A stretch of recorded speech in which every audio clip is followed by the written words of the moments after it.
بسم اللہ الرحمن الرحیم۔ السلام علیکم ورحمۃ اللہ وبرکاتہ۔ عزیز طلباء، امید ہے کہ آپ خیریت سے ہوں گے۔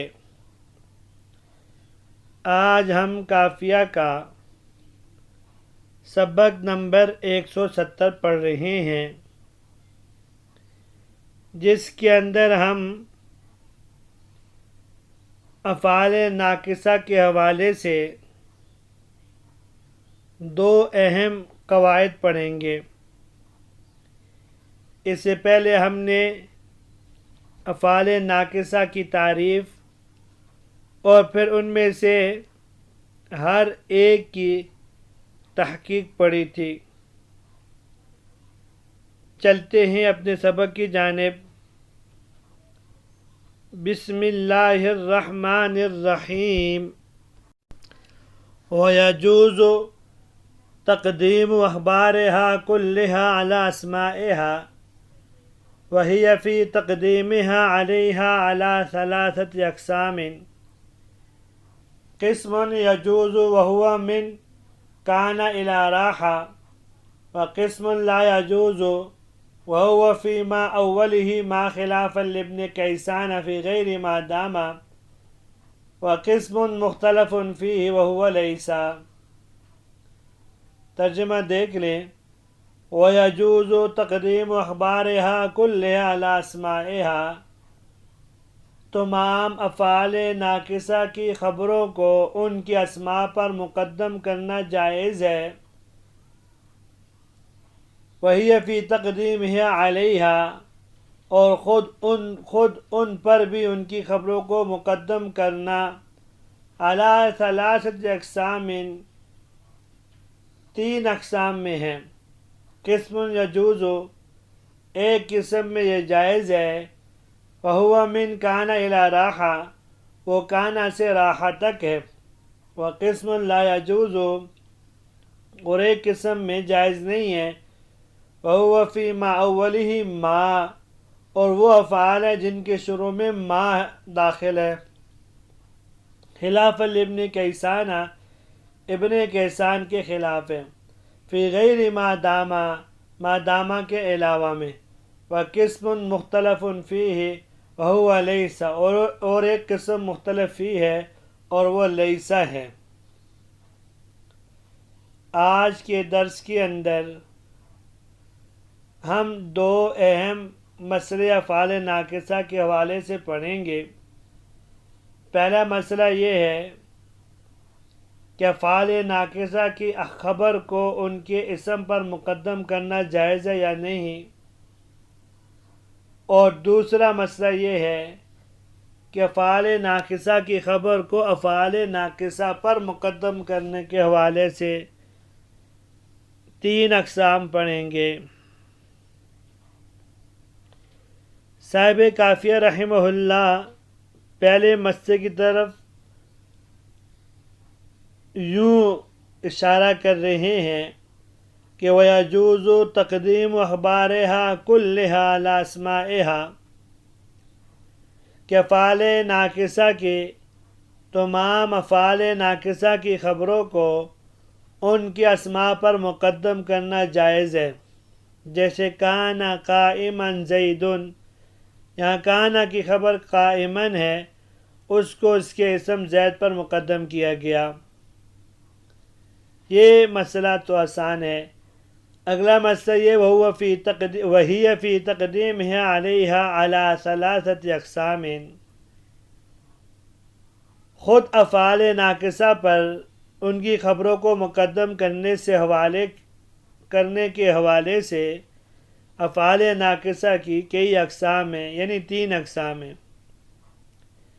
پہلی قسم، کچھ افعال ناقصہ ایسے ہیں جن پر ان کی خبروں کو مقدم کرنا جائز ہے۔ ایسے 11 افعال ہیں، اور وہ یہ ہیں: کانا، سارا، اصبح، امسا، اضحا، ظل، بات، آذا، عاد، غدا، راحہ۔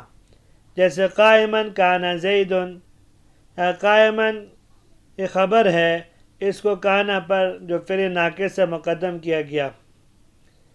دوسری قسم کچھ افعال ناقصہ ایسے ہیں جن پر ان کی خبروں کو مقدم کرنا جائز نہیں ہے، اور وہ افعال وہ ہیں جن کے شروع میں ما ہے، جیسے ما زالا، ما برحا، ما فتح، من فکا، ما داما۔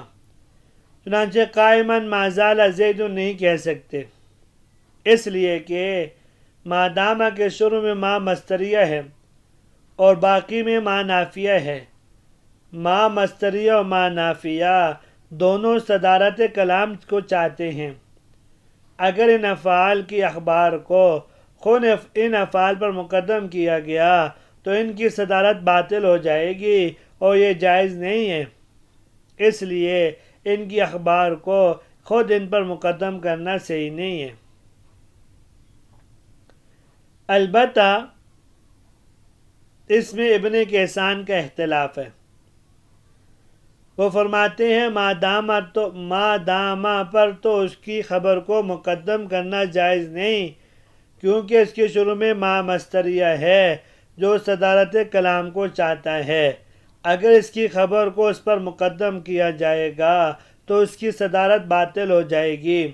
البتہ ما داما کے علاوہ دیگر وہ افعال جن کے شروع میں ما ہے، مثلا ما زالا وغیرہ، تو ان کی خبر کو ان پر مقدم کرنا جائز ہے۔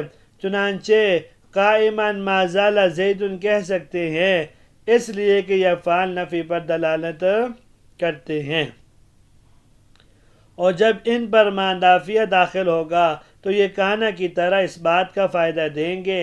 لہذا جس طرح کانا کی خبر کو کانا پر مقدم کرنا جائز ہے، اسی طرح ان کی خبر کو بھی خود ان پر مقدم کرنا جائز ہوگا۔ علامہ ابن کیسان رحمہ اللہ کا نام ابو الحسن محمد بن احمد ہے، ابن کیسان سے معروف ہے۔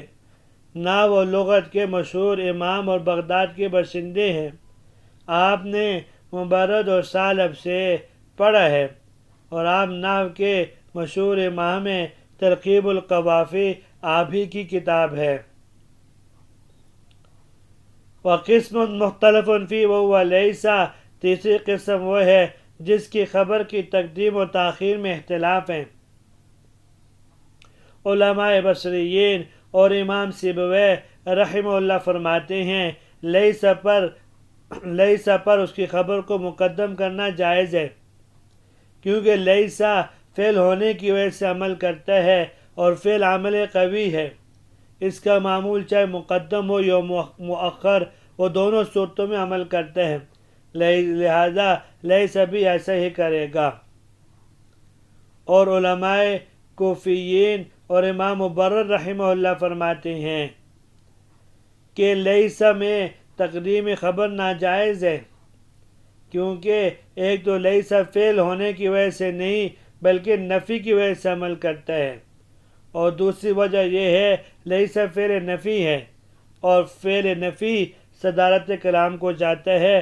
تقدیم کی صورت میں یہ صدارت اس کی ختم ہو جائے گی، اس لیے کہتے ہیں قائمن لیس زیدن نہیں کہہ سکتے۔